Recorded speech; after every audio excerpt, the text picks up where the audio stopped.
What's going on, my dudes? Chensley11 here, and welcome back to another episode in the A to Z series, where we are going through every single champion in League of Legends and giving you a basic or beginner's guide on each of them. So today we are playing Lissandra Mid. So we're going to be showing you how to play Lissandra Mid. We're going to be going through the runes, the builds, and most importantly, all of her abilities. So if you've never played Lissandra before, you can get going and understand what she can do and what she does. And these videos are more targeted towards newer players of the game. But if you are experienced, we're going to be going through a lot of Lissandra's like tips and tricks on Lissandra, but most importantly her abilities and what they do. So hope you enjoy the video, and if you do enjoy the video, hit the like button because it does help out the channel a lot, and consider subscribing because we are going through every single champion in League of Legends and making one of these guides on each of them. So we're up to Lissandra. We're a good way through, not quite half I don't think, but we're making good progress, and we're going to be explaining Lissandra in a lot of detail this video. But before we start, what I normally do in these videos now is I just give you a very quick rundown of the abilities, like a shorthand form, so when you're watching the lane you know like kind of what I'm doing without me going through the abilities in more detail, which we'll get to later. So Q throws out like an ice shard that does damage and slows. W is like an AoE stun around you. E shoots out a claw that does damage, and you can recast it to blink to it. And then ultimate entombs either yourself or an enemy champion, does damage in an area around them and locks them in place. So obviously we're going to go through the abilities in much more detail. That was the Q just there, and I will put the abilities, examples of each of the abilities at the top left of the screen when we go through that specific ability. Today we are laning against Yasuo. So nice easy matchup in my opinion for Liss, because he's obviously melee, so you can really abuse him with your auto attacks like we're doing, and your Q, and making sure we're proccing our electrocute, which is our keystone rune, whenever you can with your Q and auto attacks. It just helps the laning very well. And you want to make sure that you're trying to land your Q on the minions and Yasuo at the same time whenever you can in this specific matchup. For example, just like that, I went to CS and I also got a minion, and then he walked up and then I stunned him and I ran away, completing my trade. And we've already murdered him in the lane, so it's a great start to the lane. So I believe he goes in again and we just kill him level 2. That is first blood. A little bit of an int from my opponent, and then there's the passive there, spawns a little ice Yasuo. So just before we get started, I want to go through just general thoughts of Lissandra. I think she's, I think she's average difficulty. I don't think she's too difficult to play. And then Amumu comes in and ignites us. The jungler has ignite. So we're just going to play it safe here. I don't want to risk anything. Pop my potions. I may been able to kill him there, but I didn't want to risk it because we are winning the lane, and I don't want to throw that lead away by losing all these minions. So yeah, I think she's like a medium difficulty. I don't think she's particularly difficult. I think she's actually quite easy and good for beginners, to be honest. I mean, the reason why I say medium difficulty is because her win rate isn't amazing, and it's because you can't just one-shot champions like some other mages can mid lane. She's very extremely good in team fighting, like really strong. She has a Q that's AoE, the W that's AoE, the E technically is AoE, and the ultimate is also AoE if you use it correctly, right? You can do damage to a lot of people. So not to mention the passive just spawns a lot of those ice I can't remember specifically what they're called. I'll mention it in a moment when we get to it. That do AoE damage, right? So she's really good at AoE. Fantastic CC, like insane amounts of crowd control, if you don't know what CC stands for, or ability to lock the enemy champions down. So she's a fantastic champion for team fighting in that reason. And I think she's fantastic to help junglers come in and gank. As you can see here, the dude can't move because we can just lock him up with my W. And then when we hit level 6, we can also layer our ultimate on top. And then we'll be layering on top as well our Everfrost, which is our first item we're going to rush. But we'll go through that all in a moment. But first, let's cover a little bit of a general overview on Lissandra. Fantastic team fighting, great AoE, great CC. So if you are a beginner and you're learning mid lane, I think she's fantastic. She's quite safe as well. So very strong champion to pick up. I really enjoyed making this video, and I'm going to be playing a lot more Lissandra this season.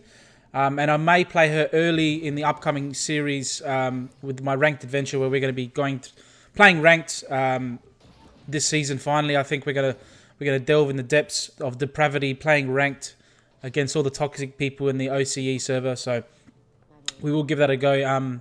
When that video comes out, obviously you'll see it. So hit the subscribe button if you want to be reminded when that starts. So again, look at this fantastic AoE abilities, and then you can take the minions with your Q, like the AoE. So when the Q explodes, it just destroys waves. So fantastic. Also, I find if you struggle to CS in mid lane, like Lissandra is actually quite easy to CS. She has good mana sustain once you hit the Lost Chapter, and then you can just farm away. Really, really easy. That's why I think she's actually a really good mage to pick up if you're learning the game. I actually think she's even easier to play than Annie, like in terms, because she's safe. Sorry about that. My headset died mid-video, of course, when we're trying to make a video here. The Corsairs are no longer with us, so we've had to throw on the Pulse 3D headset for my PlayStation 5, which I didn't know works on PC, so now I do know, and it's wireless, so hands-free. So, nice wall there by the Asso. So what we were doing was I was just explaining that she's a really strong champion. I think she's really good to play, easier to CS than Annie in some cases because of the AoE of the Q. But while we wait for this gank to occur, we are going to be starting off with going through the runes. As Yasuo engages, look at the CC, right? There's another good example, right? So he comes in, we hit the W, stun him, and then we chain it with our ultimate. He has no chance. Super, super free. That's why I think it's fantastic to play Liss with a jungle duo. And you can actually just destroy the mid lane, right? So you can see we had a really good start to this game. The Morgana has left, and spoiler alert, she does not return. So it's going to be a 4v5 from here on out. So let's see if we can win. But it's going to be really difficult from here. So let's go through the runes while we go towards the dragon.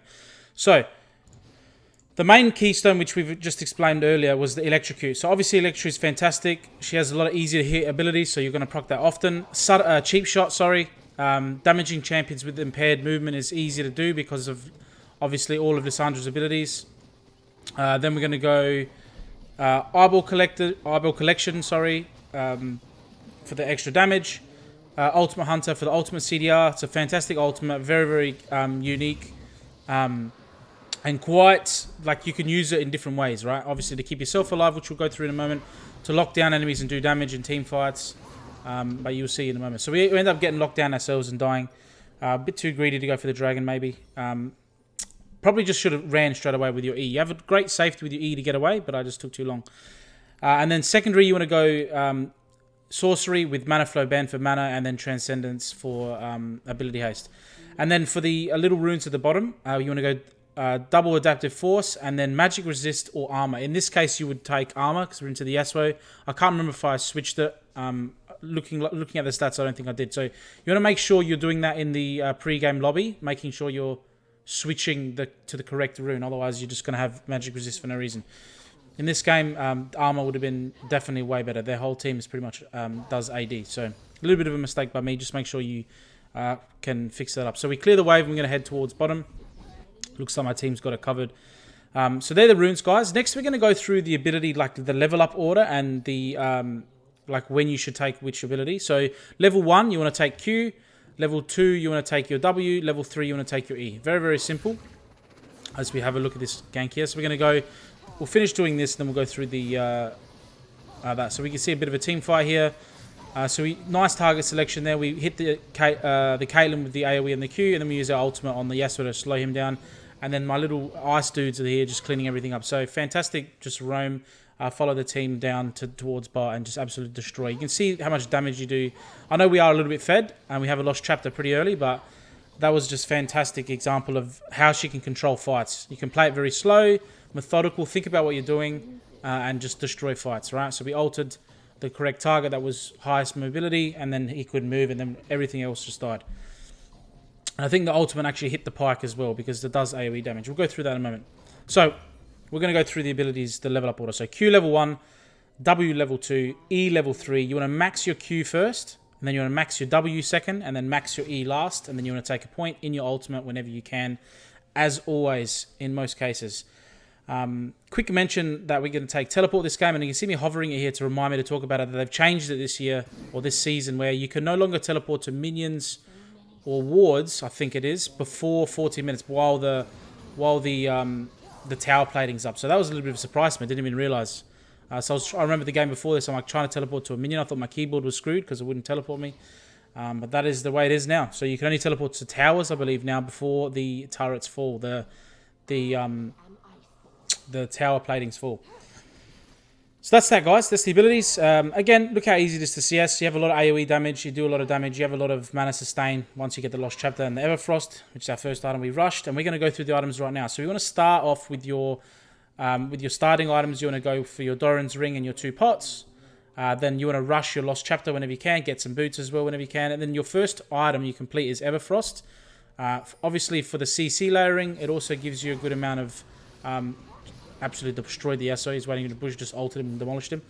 It obviously gives you a lot of stats that are important, right? So there's the Everfrost there. I use it to root the pike, and then the MF lines up a nice ultimate. Shaco dodges the... tanks the Caitlyn ult for me, and then the pike ults me when I'm too high, and I just don't even die. So, again, just roaming bottom, trying to spread my lead across the map so we can win. Remember, our ADC didn't have a support, so we're just trying to help her out as much as we can.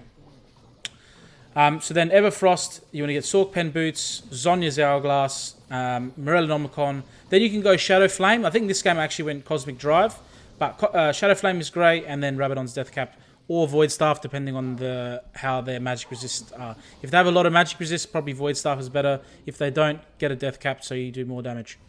In situations where they have a lot of magic resist, the Void Staff, although giving you less AP, will actually do more damage because you're going to be penetrating more of their magic resist. So that's the item and the builds. And then also, whenever you're playing mid lane, it's just really important to pick up control wards to drop into the at least the river. I can't remember if I picked up many this game, but it's just a good habit to get into. And then there's a little tip there, just to use your E coming out of fountain so you can get to lane a little bit faster. And you're not going to use any mana because you're standing in the pool while you cast your E, so you get the mana back instantly. So it's a little tip there to get back to lane a little bit faster. And then it usually comes off cooldown, even level 1 rank by the time you get back to lane, if you ever need it, which is probably rare that you need it straight away. So yeah, that's the runes, that's the build, that's the starting items and whatnot. So now we're going to get into the abilities, what we're here to see, right? So Lissandra's abilities are very simple to understand. Once I explain them to you, they'll make a lot of sense. The thing with the Q is the only thing I'll mention, and the E is just something you need to use yourself to get a feel for how it works. Because the Q does split across, and then that's the E there that I just used the claw.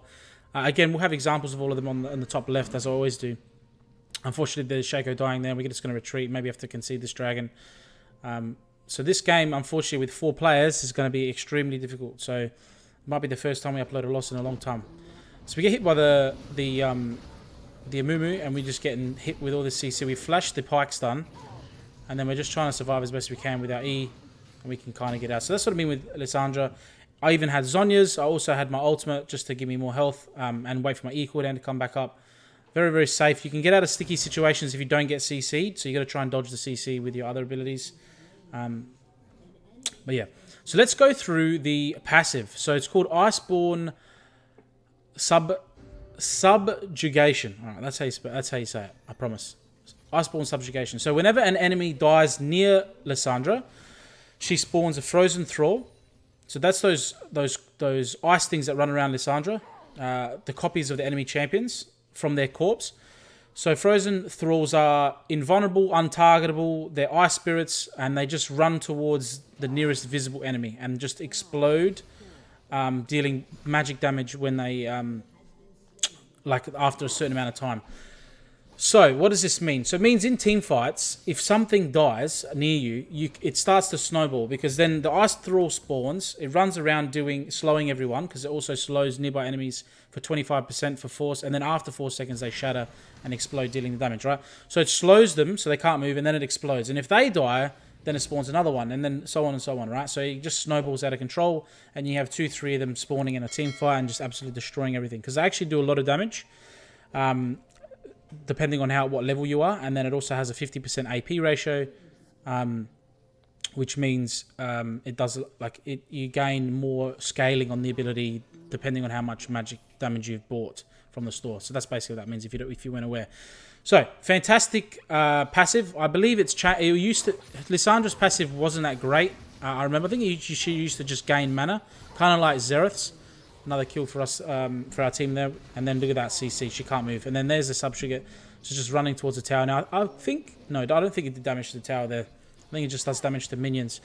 And what it does is it will prioritize enemy champions first. And if there is none, then it'll run towards minions or like monsters and that, right? So it'll just prioritize enemy champions first. So yeah, her passive is a lot better now. I don't think I've used her since the passive change, right? So, or maybe once or twice. So she's fantastic now. I think that change was really, really good. I think it was a couple seasons ago now that they changed it. So it's a really cool passive. It works out fantastically with her identity, which is team fight, controlling. It makes you very, very strong in team fighting. So great for newer players because there's a lot of team fighting in newer, in like early...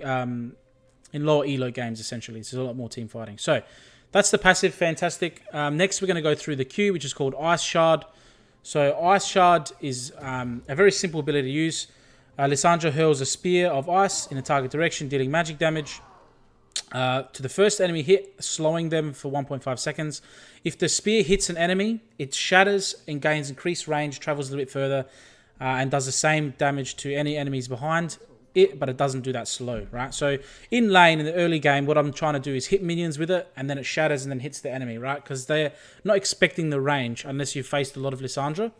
And she's not a very popular champion, right? So she's worth picking up because the enemy champions might be a bit surprised about what she can do. So we're going to, again, roam bottom, just trying to flank, but the team picked up the double kill, so we didn't need to.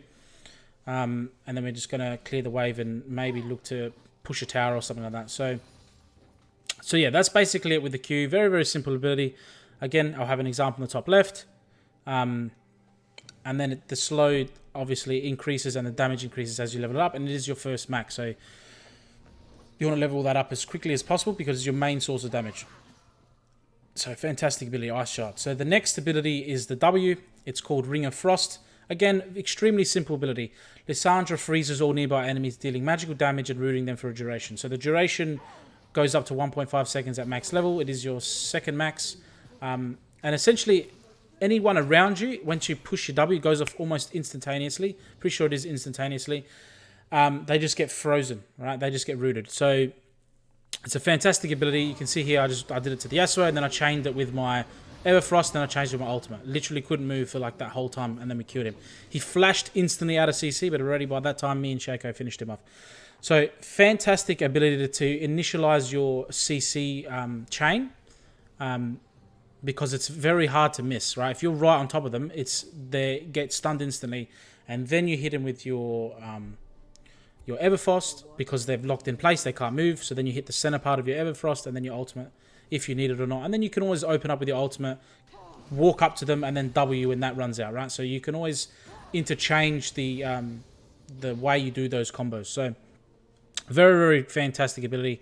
One of the strongest abilities in the game, really, because it's just so powerful. The CC is fantastic, and it just works so well with their kit, right? Fantastic ability. On a pretty low cooldown, too, when you get a little bit of CDR, and you max it up. So we're going to take the dragon. Unfortunately, we're trying to we're trying to defend and get the objectives and try and stay relevant in the game.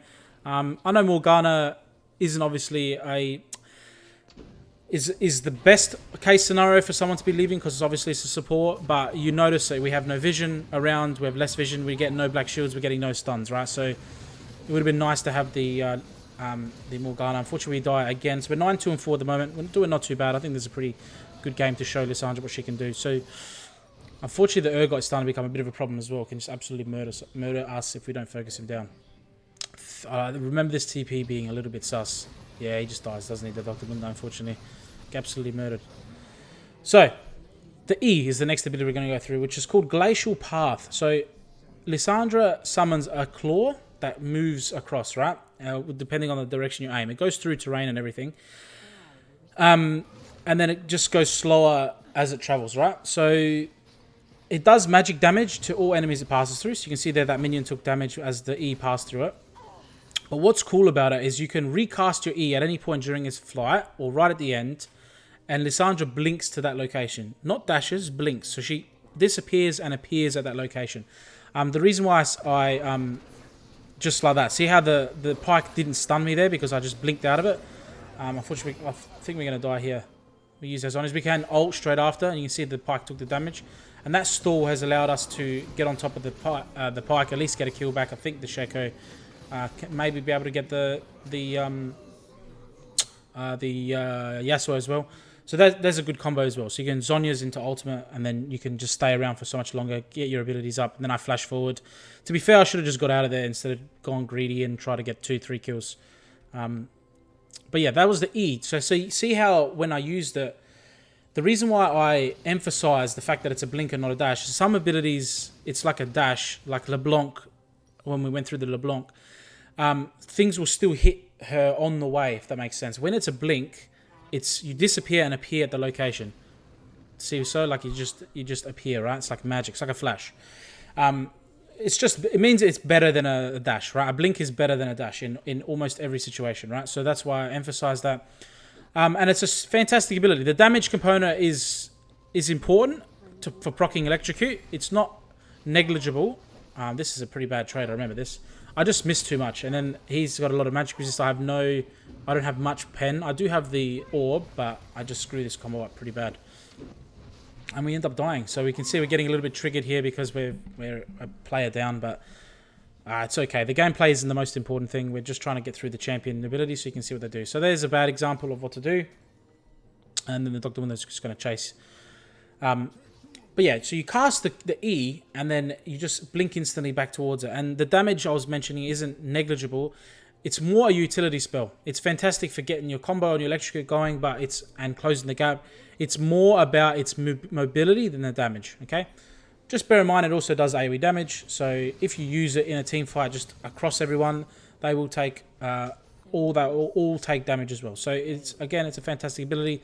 The damage isn't amazing. It has a 60% AP ratio, which is pretty good, and it does help with clearing, as you can see in the early game if you want to just quickly, really fast push a wave. But the cooldown is quite long, so I wouldn't recommend using it just to push waves all the time. Like, you want to make sure you have your escape, essentially, because Lissandra is extremely immobile except for the E, right? So if that is down, you're literally just walking around, and you're just like an ice block waiting to get demolished, right? So keep that in mind. It's our only source of mobility. All right, so we're going to go towards the Amumu. You can see that we cut him off with our E, and then we get behind him, stun him up. Team can finish it off. Again, Lissandra, the E, while I'm talking about the E, fantastic for repositioning across terrain. Extremely good for like coming out like behind vision, like that example there. The Yasuo might not have seen me there, and then I can just come out of nowhere, get on top of him because I have vision, and then we use our CC chain with our Everfrost and our ultimate, and he dies, right? So although she's not a very bursty champion, she is very great at assassinating champions because of all the CC she has.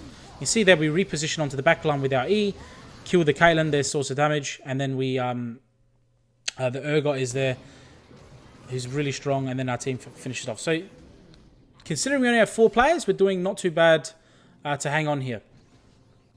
And you can see we're repositioning there with the E. So you can get over walls. There are a lot of walls where the E will finish in the middle of the wall, but if it's just slightly over the wall and you activate it, you'll like go across the wall, if that makes sense. Kind of like a flash, right? So it's worth kind of going into the practice tool and kind of learning where those spots are. I don't have any good examples of them in this game, but it's just an added thing to get out of some sticky situations if you need be. I teleport to the dragon to secure it. Didn't need to in the end. I'm getting excited. I really enjoy Lissandra, and I'm sweating because of it. And it's hot in Australia. I'm absolutely dying. So, next, we are going to be going through the ultimate, the Frozen Tomb. This ultimate is fantastic, guys. I really, really like using this ultimate. The only thing with it is, if you're new to the game and new to Lissandra, sometimes it can be difficult getting it onto the right target in situations where everyone's on top of you, okay? This is the reason why I have self-cast set up on a key. You set it up however you feel comfortable, but you can set up a self-cast on Lissandra's ultimate in the settings. You'll find it's not too hard to find. You just change your self-cast button for this specific game. You can recast it to anything, right? I think I had it on one of my mouse buttons. The reason is, it's just harder to self-cast instantly. Sometimes something's coming, like a Jinx ultimate is flying at you and it's about to kill you. and your mouse might be like over the other side of the screen, and it's hard to quickly move it towards you. So I smashed the mic there, and ultimate really fast, right? So if you just have it set up, it'll go off instantly on yourself. Let's explain what it does so you even know what I'm talking about. So Lissandra can activate the Frozen Tomb on an enemy target or herself, okay? Enemy casts, Lissandra freezes the enemy, knocking him down and stunning him for 1.5 seconds. So normally I use it on enemies, right? I like to lock people down and just secure the kill for my team. The CC part of it is fantastic. Again, it goes along with that combo that you do with all the CC layering you can do. And it does damage because Frozen Tomb creates black ice, which spreads out the target over 1.5 seconds, covering the surrounding area for 3 seconds, dealing magic damage and slowing all enemies. So the magic damage goes up to 350, but it has a massive AP ratio at 75%. So if you freeze an enemy, they're going to be in the black ice, so they'll take the damage instantly, and then it spreads out. And if anyone else is in there or walks into it, they'll take the damage and get slowed. So it does a lot of damage. It does a lot of damage on targets that are inside the area of whoever you've frozen, and that obviously includes the person you freeze. But you can also cast it on yourself. So if anyone's on top of you when you cast it on yourself, they will also take the damage. So in some situations, it's almost better to cast it on yourself because of this other added benefit. If you cast it on yourself, you go for stasis for 2.5 seconds, like a Zonya's, right? And you heal yourself over the duration, which is increased by the percentage of missing health you have. So if you have 1 health, which is an exaggeration, it's very rare you have 1 health. If you can use it at 1 health, you're a god, right? You should be in Challenger, right? It's never going to happen. So if you use it, let's say you're 1 health, you will gain 100%. You get increased healing at 100% because you have almost all your missing health, right? And then the minimum self heal is 100, and then it goes up, and it scales with how much health you're missing, and it also scales with AP. So all I'm saying is, if this enemy they're all on top of you, and you're getting low, definitely use it on yourself. You will save yourself from taking damage. You start healing up, and they will all still take the damage. So that's why I recommend putting it on a key. If you can't, if you don't remember or you can't be bothered, just try your best to use it on yourself. I believe if you hover over your portrait down where your level is, it also works if you push ultimate, like when you do that. Okay, so we're gonna get cop the Yasuo ult, but then we just layer him with all our ultimate CC. See that? Like, he literally, that must be extremely frustrating, guys. And when something's really frustrating, it's fun. Because I hate when someone does bullshit to me, so I like doing it to other people. So the Yasuo could not move. Unfortunately, this game is slipping out of our control. We had a pretty good game. There were situations where I could have played a lot better. Dying to that movement was very embarrassing. But we're going to upload this anyway because I don't really care. I like this game. It's a good example of Lissandra. Look at that beautiful E on top, and then we can just root him instantly. So that's all the abilities. So the combos, we've been through a lot of the should have flashed, should have Zonya's, should have got out of that. Excuse me. No reason to die there at all. Just wasn't fast enough. So before I close out and go through some little bit of the combos, if you are looking to get better at the game, you know, watching content on YouTube and watch how other people play obviously helps. Watching your own gameplay is actually really good for it. I've mentioned this in a few videos now, but you know, I don't watch these videos or the game straight after I record the video. I watch them back when I make this video, right? So I'm watching the video as we go, and then I commentate over the video. And I'll notice things that I'm doing wrong, or I'll notice things I could have done better. And that's just, you just remember things, and then you'll pick up things, right? Sometimes in the heat of the moment of the game, you're not focusing on everything. So there's situations where I could be watching the game back and think, I could have teleported here, or maybe next time I should try this. And doing that, self-criticism will help you get better. But if you're just playing this game for fun, which is mostly what, you know, it's a game, right? We're supposed to be playing for fun, which is mostly what I do, right? I play with my friends for the most part, and then you know, when I play ranked, I try and take it a bit more seriously, but inevitably I just have fun anyway because I try to make a YouTube series that's fun to watch. So for me, I don't prioritize getting better per se. I like to have fun first. So watching your own gameplays might not be fun, but if you are trying to get better, watching your own gameplay and picking up little things. So what I was getting at is, I noticed there I died to the pike. I could have got out of that easily. I think I had Zonya's up and I had flash, right? I should have got out of that pike. I shouldn't have died. I wasn't fast enough. So that's all the abilities. Lissandra, fantastic champion. If you guys are enjoying the video as well, guys, make sure, and you're watching it this far, I assume you're at least enjoying the video, a small part, if you've stuck around, hit the like button. It does help out a lot. And hit the subscribe button as well to see more of these guides. I am having a lot of fun making them. So, some combos with Lissandra. So, as you saw there, the best combo is to get in on top of people with your E. So, open up with your E. As soon as you appear, you smash your W, because it instantly CCs them.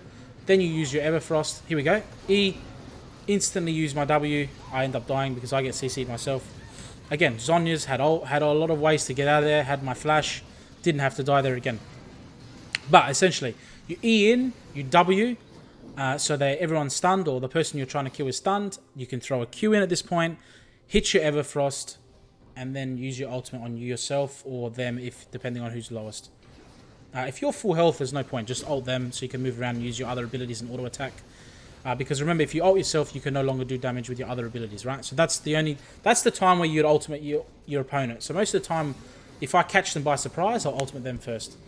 So anyway, guys, that's Lissandra. If you have any questions, leave them down below. I apologize for the headset cutting out there. That's probably why there was a little bit of glitchiness in the video, so we should be able to fix that up now from now on. Thank you guys so much for watching. Remember to hit the like and subscribe button again. And I think next we have Lucian, and I've already played the game, and it's quite a fun game. Who's a very, very strong snowballing ADC, so you'll get to see that video soon. I had a lot of fun making this, so thank you guys so much for watching. And remember, at the end of the day, it is nighttime. Take it easy.